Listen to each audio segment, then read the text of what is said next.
Welcome to Barroom Therapy. I'm Oscar, your barman, and welcome to yet another episode of a show that takes you into the lives, the trials, the tribulations, the victories, the ups, the downs of some of the best minds across every facet of life. We've had celebrities, we've had regular people, we've had people from Mars, but we've also had people from Earth. And what is common to all of them? They have a story to share. A story that lets you know that you're not alone in what you're going through. But more importantly, you have the energy, the strength to come out better on the other side. Our next guest is such a person, and he's a man you definitely want to meet. Stick around.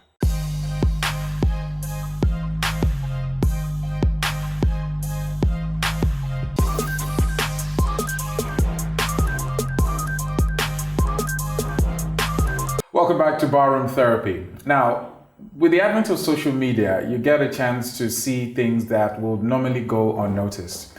You get a chance to focus on issues that would normally go untalked about.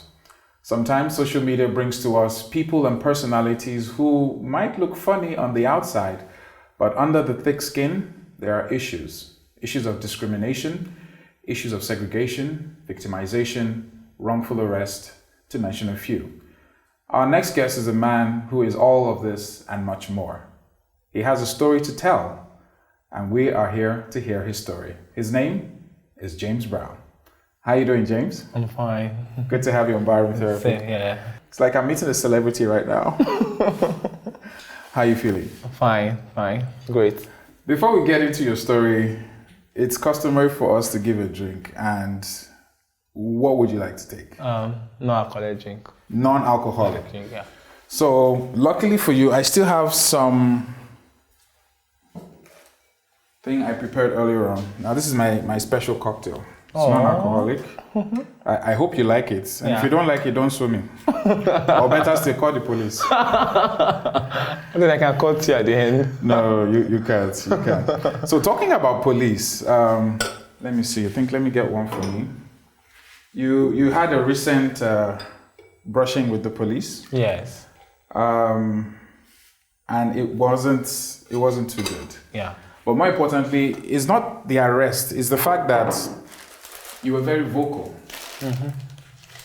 Everybody who's on social media has seen you. You've become an instant celebrity.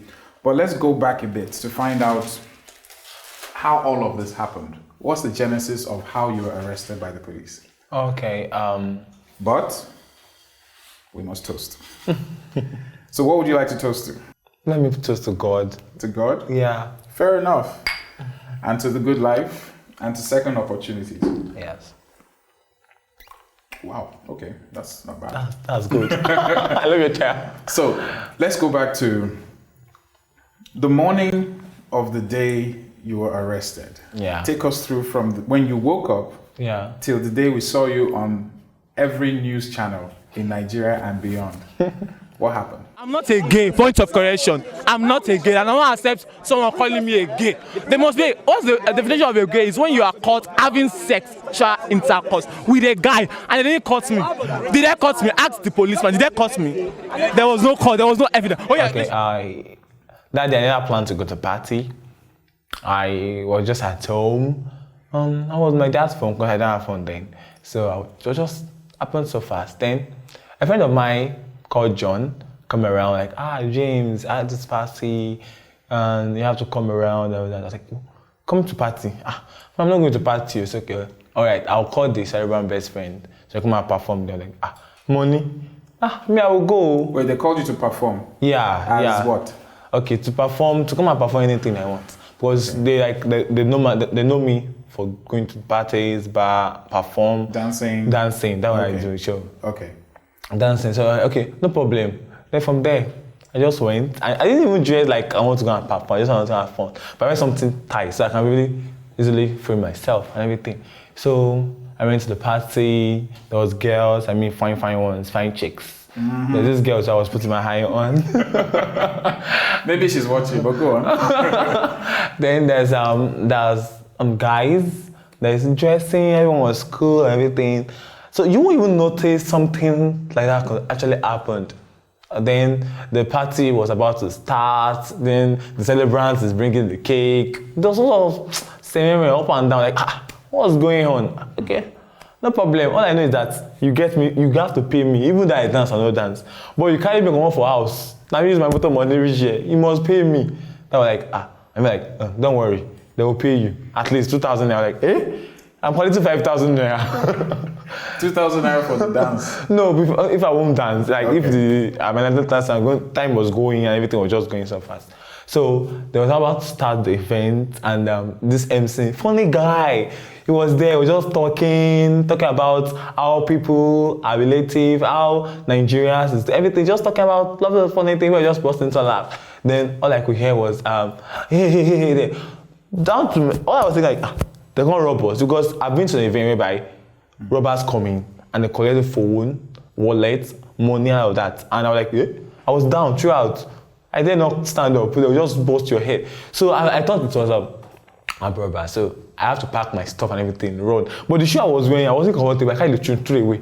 You threw the shoe? At the time of that time, I couldn't think straight. I threw it away. Okay. Phone in my hand, I flick them.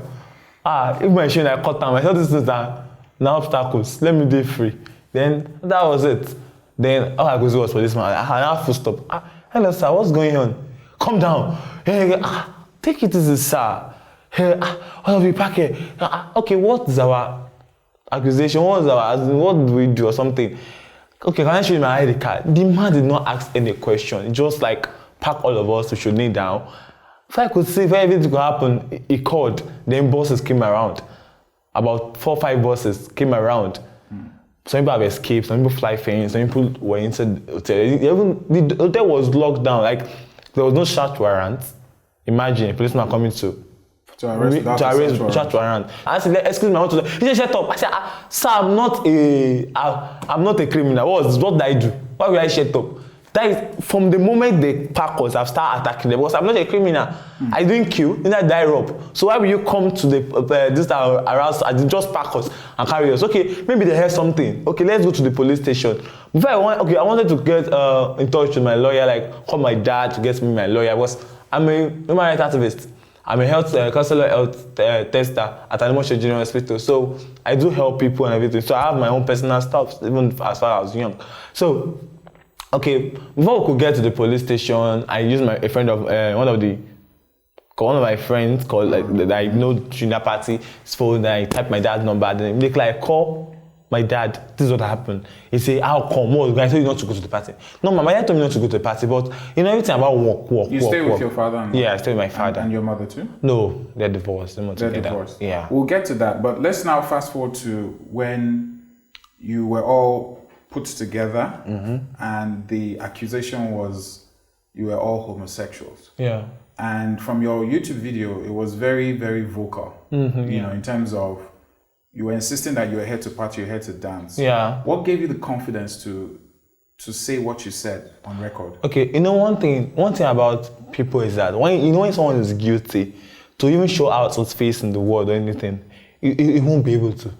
But when you know what you're doing, you're in the right sense of you know that you're not guilty and you have to fight for your rights. Then what do you have to lose? You have nothing to lose. Even though you don't win the case, as far as your voice has been heard, things will change around for you. So that was what I have in mind. Like, I'm not a gay. Why would you say, what's all this? Like, I'm a dancer. Oh, and thank God I posted my videos on YouTube, on Facebook, and some of my social media. Thank God I posted my video. Even I'm not posting, I won't have any proof though. But that video has gone viral now. Like, I know that's how we know you. You're a superstar. But there was something you mentioned which we'll come back to after the break, which was the fact that you mentioned you were living with HIV. Yes.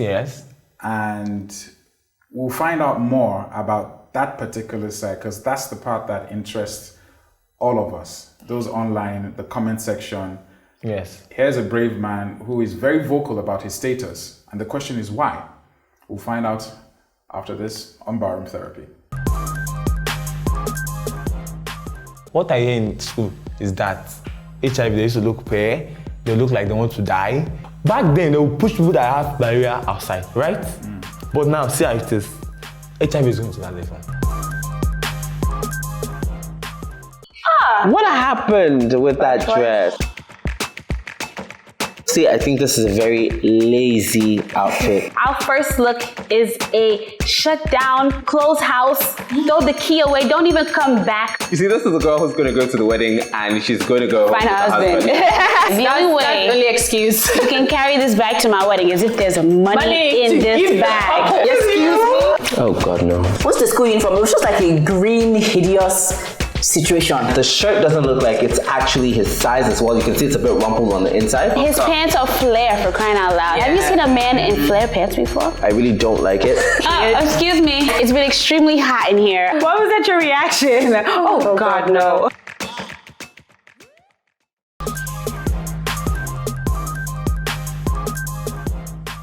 Welcome back. Still Barroom Therapy, and we still have the almost famous, even maybe more famous than the original James Brown.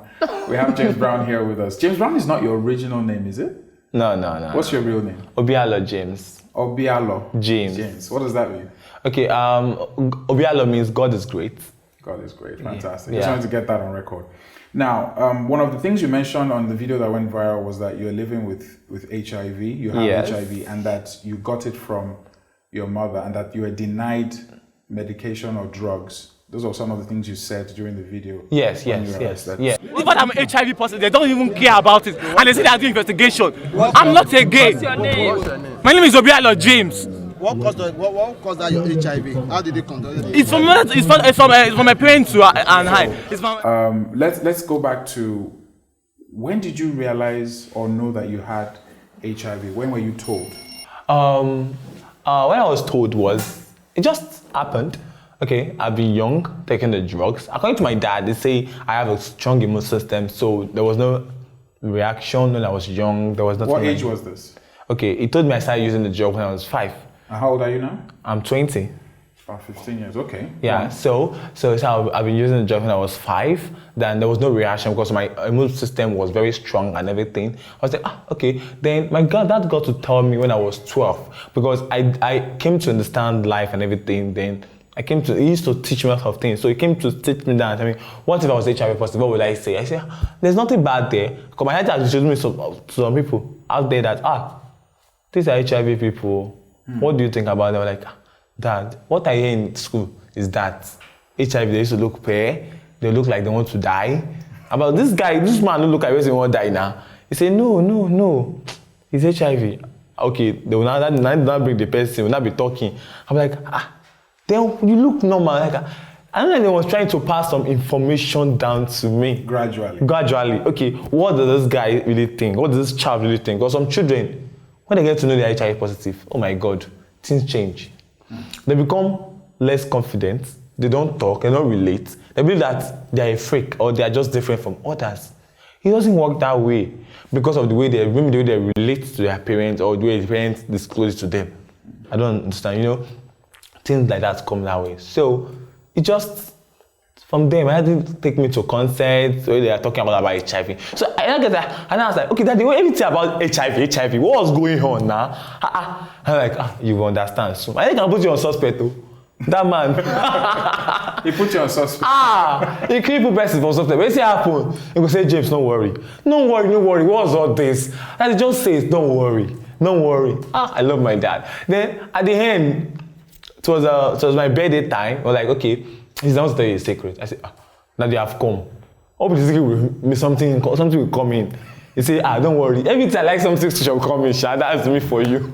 And I said, okay, I will tell you later. Now come and make me baby. I can become the only child. So he calls you baby? Yeah. You're the only child? Right? Yeah. So he called me different names. But he called me baby and Chukwueze. So like, James, I want to tell you something. Like, okay, no problem. Daddy, but I did sleep now. I've been looking at whole morning. He said, no, this is the moment. I said, okay. James, what do you think about HIV? I said, Daddy, this word again, HIV. Okay, please, HIV is a disease. I just give a definition, then I know. Like I've been researching. I don't think I'm not going to school. Or I'm not putting to my studies. And I said, okay, I just defend it. He said, what's your, you understand? I said, for the little I've seen, what it may, I said, you say you get HIV according to you. I don't believe it. They are okay, they are okay. Well, I don't discriminate. I like them. They are nice. They're even friendly than normal people who may not get virus. And it didn't occur to you then that he might be talking about you? No, it didn't occur. So your dad tells you you have HIV/AIDS. Yes. Do you remember how you felt after he told you? I couldn't sleep that night. After 12? I couldn't sleep. I'm like, Dad, are you joking? Wait, HIV, me? I look at myself. Imagine when the guys or a girl is beautiful and everything, and they like, Connie, you have this virus. Like, yeah? Are you, as in, you won't believe it because. Did you cry? I'm not that. I couldn't. My head was just trying to process it. Go when bad event happen, you can't just cry. You're like wondering, did this actually happen? You understand? So I was just processing everything. Then the next day, I cry my eye off. I'm like, HIV, me. I'm dying very soon. I'm like, when someone laughing at me. The one thing about my dad is that even when he's at counseling room, when someone tells that, when you're HIV positive, let's say, I want to kill myself. Say, wow, that's good. I have a type of pepper that will miss for you. That you will die. Nah. It's to motivate you that if you kill yourself, nobody cares. So you just have to keep living your life. That is like more like second chance if someone contacted you from outside, because that means you have done things or you've been careless in the past. I mean, there are people watching now who, like you, discovered that you had AIDS. So yes. You're much older now, you're much wiser. What kind of advice would you have given yourself? Okay. As to how to handle the situation? Okay. Or anybody watching? Okay. What would you tell them now? Okay. There's two types of people that have HIV. Okay. The first people contacted the other people, they were not aware of it. It was childbirth. For people that actually contacted, because one of them actually contacted me since all this thing has happened, all these events, calling me and tell me how he contacted everything. People like that, I will advise you, never give up. It's not the end. And like, there are different types of diseases out there. Everybody have. Do you know before, back then, malaria kills, even till now, right? And everybody in Nigeria, in the whole wide world, have gotten malaria. Back then, they would push people that have malaria outside, right? But now, see how it is. HIV is going to that level. I'm serious. And I think just like malaria, there's been an evolution of drugs. Yes. There are drugs and medicine now, and you use a lot of that. Yes. So yours was through childbirth, yes. Contact from your mom. Yes. How have you been able to medicate? I know you mentioned your father started you with drugs, but yes. when you became a man of your own, how did you source for drugs? Where did you get drugs from? Okay, a lot of organizations are giving out drugs. A lot of general hospitals are also giving out drugs. For free? For free, yeah. There's this organization called APIN, and they give out drugs. They help people, they go into people's life, help people. A lot of people. Do you know there are some people that would have gone down, like dead, but they help them, pick them up and help them, give them purpose, as in not to give up. Because some people just say, I want to give up, or some people just find out the positive and there's no drugs. But the drugs are free. But each of these drugs are very expensive. I mean, if you want to really get it privately, you get like 12K or 15K to get each packet of drugs. And the packet will last you how long? Well, a month. A month. Yeah, a month. All right then. James Brown. Can I call you JB? Yeah, I love that. I think I'll call you JB. We'll be back with JB to, well, basically get into his life, his lifestyle. He's a man that obviously has a positive spin on life. Yeah. And if he has a reason to live, what's your excuse? We'll be back on Barroom Therapy. Stick around. Among someone in that welcome cell, someone died. Wow. Yeah. The guy was suffocated because he was being pushed. I really wanted to marry this guy and nobody understood. First 5 years was a mix of, settling in. I don't know what she'll say, but I think the first 5 years was actually not so bad. I gave him a tough time. My shirt is hanging on the wardrobe. I like it like that because next time when I want to pick them, I know exactly where they are. Sex life, when the baby came. The thing that actually attracts you to somebody is probably the thing that would annoy you the most. My money is my money, and his money is our money. Yes, I was happy with my wedding. My clothes were already ironed, everything was set 2 nights before. The reason why I married this woman is because she doesn't have drama. I treat my pain, so just in case you don't know, let me just tell you the truth.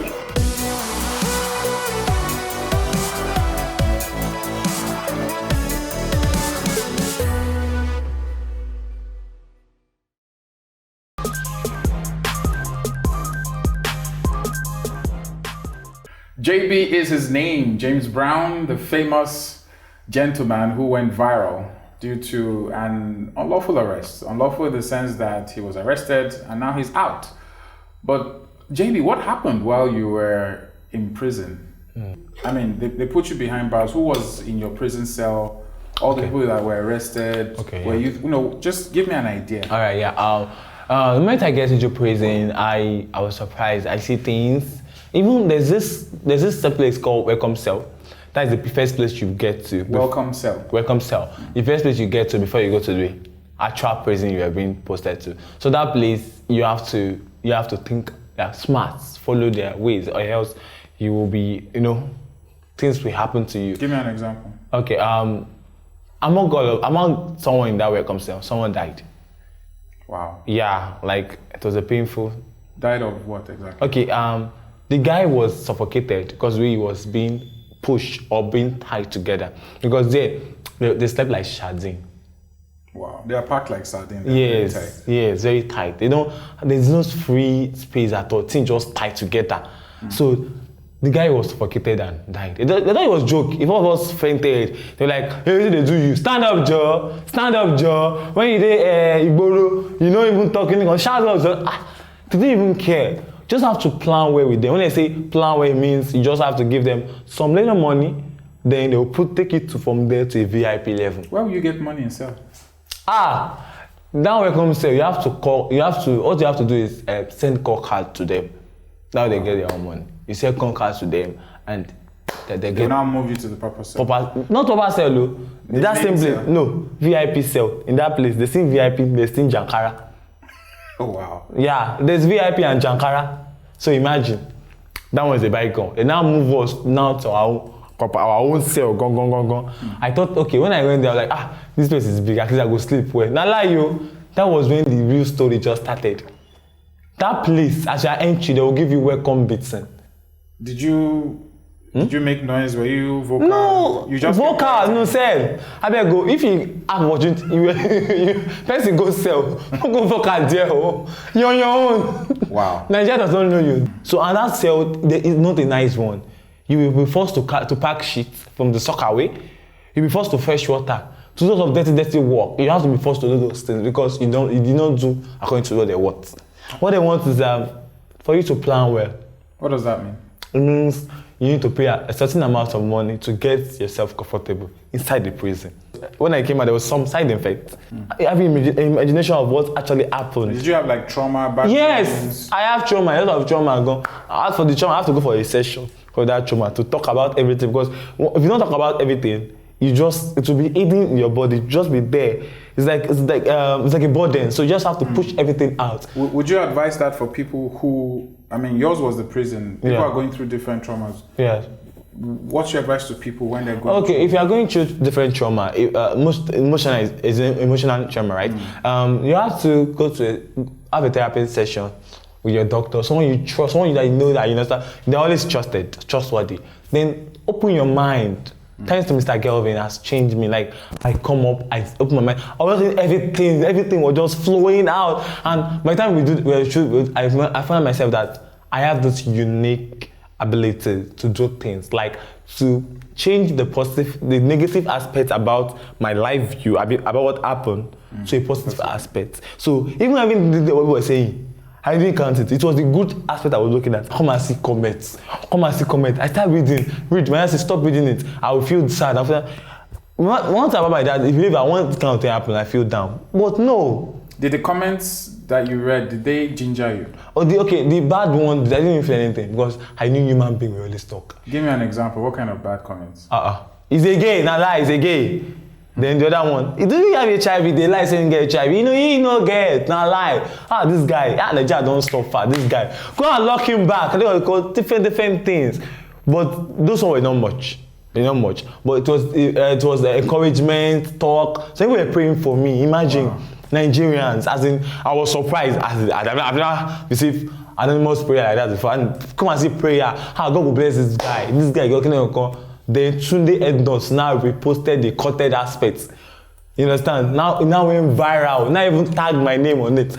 Then I now start having personal ginger to ginger wahala. Because people that used to make jest of me, fight with me, they became my friend. They're like, Shopping is following you. Everything is following you. Funkagile is following you. Yeah, make it. Just make it. If you make it, I mean, don't forget. I'd like to know what doors and opportunities have opened up for you. It's still barroom therapy.